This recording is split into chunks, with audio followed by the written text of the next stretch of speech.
Avec Pauline Groix, directeur d'école à Paris 20e et à présent un prof d'histoire géo dans un collège de Seine-Saint-Denis, présidente de l'Observatoire de l'éducation à la Fondation Jean Jaurès. Bonjour Yanis Roder. Bonjour Patrick Cohen. Vous ne savez pas encore quand vous reverrez vos élèves. Les collèges de région parisienne ne rouvriront pas comme dans les zones vertes le 18 mai. Plus de 2 mois sans école, c'est long, c'est inquiétant.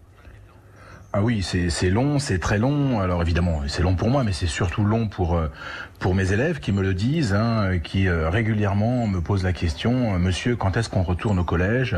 Et qui font savoir que voilà, pour eux, c'est très difficile. Et effectivement, c'est donc très long.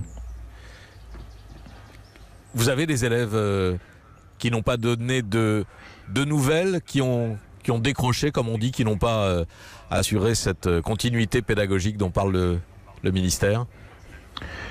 Écoutez, très vite, en fait, nous nous sommes rendus compte que nous n'arrivions pas à établir de contact téléphonique, par mail, avec des familles, avec des élèves qui ont disparu, qui ont tout simplement disparu. Évidemment, les établissements scolaires, dont le mien, font un gros travail pour aller chercher ces élèves, téléphoner tous les jours, essayer de joindre les familles, essayer de joindre les parents, mais parfois n'y parviennent pas. Et à peu près, on peut estimer, je pense aujourd'hui, à 25-30% le nombre d'élèves qui ont totalement décroché scolairement depuis le 17 mars. Dans votre collège, dans le département? Dans mon collège, mais en ayant discuté avec les conseillers principaux d'éducation de mon établissement et qui se renseignent sur les collèges notamment de Saint-Denis et des communes avoisinantes, c'est à peu près la même chose qu'on retrouve partout. Et c'est un peu plus grave même en lycée professionnel où parfois ce sont 50% des élèves qui ont décroché. C'est considérable. Et cela malgré les relances des services scolaires ou académiques qui ont tenté de reprendre le contact? Bien sûr, qui n'ont cessé depuis la mi-mars d'établir, de tenter d'établir un contact avec les familles. Alors parfois, ce contact est établi puis il est à nouveau perdu. Les familles ne répondent pas, les enfants ne répondent pas. C'est très compliqué.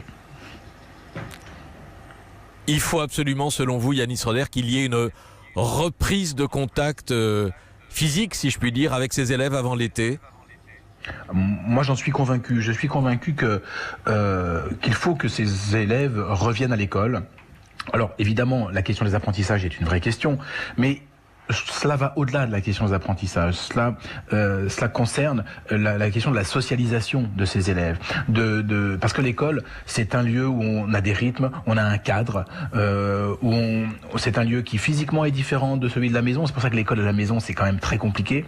Le fait de faire le chemin de l'école, eh bien, vous changez d'espace, vous changez de lieu, vous n'êtes plus dans le même endroit. C'est extrêmement important. Et comme le disait Madame le maire de Morlaix tout à l'heure, l'école, c'est aussi un lieu d'émancipation. Or, là, il n'y a plus d'émancipation possible.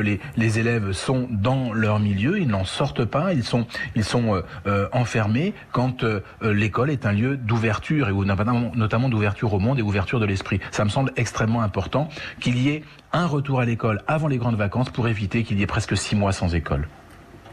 Et ces 2 mois perdus, c'est rattrapable sur un strict plan pédagogique, Yanis Roder? Alors, c'est effectivement 2 mois, voire si nous rentrons nous début juin, ce sera 2 mois et demi perdus. Ce sera très difficile. Il ne faut pas se faire d'illusions.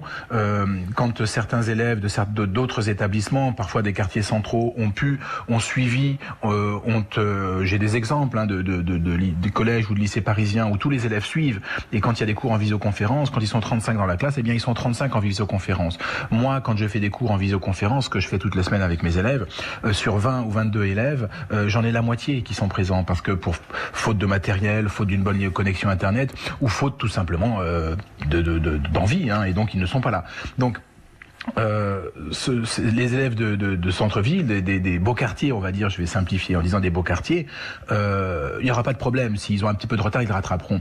Chez nous, ça va être beaucoup plus compliqué, et j'ai peur que certains ne rattrapent jamais ce retard. Que suggérez-vous, Yanis Roder, pour la suite? Oh, écoutez, je n'ai pas de grandes idées à proposer. Je crois qu'il faudra tenir compte de cette réalité. Peut-être qu'à la rentrée prochaine, dans les classes supérieures, parce que les élèves vont quand même franchir les paliers, il faudra prendre du temps en septembre, octobre, pour revoir ce qui n'a pas été vu. Espérer que les professeurs et les autorités donneront d'abord les professeurs feront cela, et puis les autorités donneront des indications pour justement essayer de combler ce qui n'a pas pu être vu dans certains territoires, en essayant de ne pas trop amputer le programme suivant, évidemment, mais enfin ça me semble absolument essentiel. Alors je me tourne à nouveau vers Pauline Groy, directeur d'une école maternelle et primaire à Paris. Pauline Groy, est-ce que les dommages sont aussi grands pour les enfants de petites classes? C'est ce que semble considérer le gouvernement, le ministre Blanquer, ce qu'il a dit pour justifier le redémarrage prioritaire des primaires et des maternelles.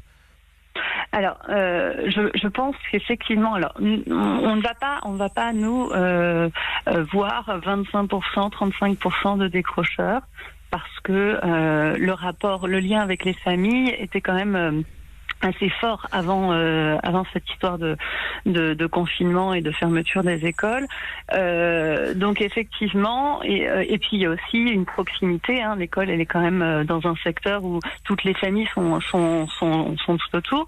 Donc ça a été plus facile peut-être pour nous d'aller chercher régulièrement ces élèves dont on n'avait plus de nouvelles ou qui ne renvoyaient pas le travail des enseignants, qui semblaient ne plus travailler. Donc ça a été effectivement le cas pendant ces 2 mois.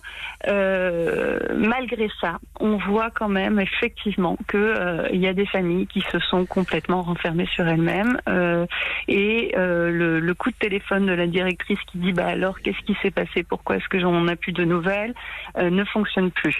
Donc effectivement, ça devient long.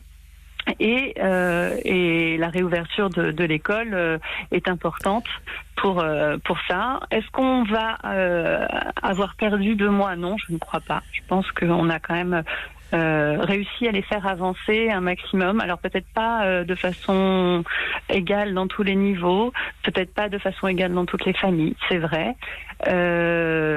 Mais globalement, les élèves auront avancé. Est-ce qu'ils vont pouvoir rattraper ce retard? Je suis assez d'accord. Je pense que ça va dépendre également.